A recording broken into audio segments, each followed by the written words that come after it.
My background as a pharmacist is about 21 years long, really. I started off in hospital pharmacy and I've worked at the Pharmacy Council of New Zealand, things around policy and regulation of pharmacists in general, and also have done about 7 years in primary healthcare.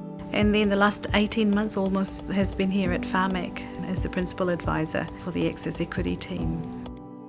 And the work that really I've been doing here is just providing thought leadership for the organisation to be able to think about what is it that they mean when they talk about access equity, where is it that PHARMAC can most influence. PHARMAC set its strategic goal around eliminating inequities in access to medicines by 2025. And ultimately the goal is to ensure that those people who are unable to access the medicines that we fund are able to get there. So it's a bit about figuring out the problems, working with the sector, and I think PHARMAC, as an organisation, its greatest work that it can do is actually influencing the sector.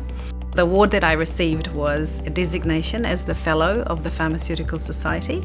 It was one of the 3 that was awarded in 2018. I think what makes this designation incredibly special for me is that it's actually been the first time it's been awarded to an Indo-Fijian pharmacist, and the award kind of recognises, I guess, the 21 years of service and contribution to the pharmacy profession and all the various pieces of work that I've done.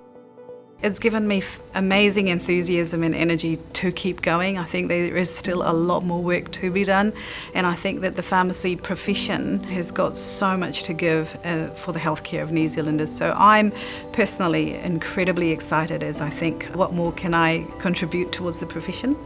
It is a real privilege to work in the space of equity, but especially around medicine access equity, because as I've thought about what does this mean for New Zealand, I'm really moved by the fact that actually people can have improved health outcomes through medicines, and by missing out on medicines and not having access to medicines, they're not only missing out on health improved outcomes, but they're also missing out on the potential of them as human beings, of them to be living a life that is meaningful, and in lives in which they can thrive, and lives in which they can make the very best of everything that they can. And so I think for me, this is what gets me out of bed every morning, is that the work that I do will make a meaningful difference for people in New Zealand. It'll make sure that they have the best chance of achieving that potential and make a meaningful and productive contribution to society,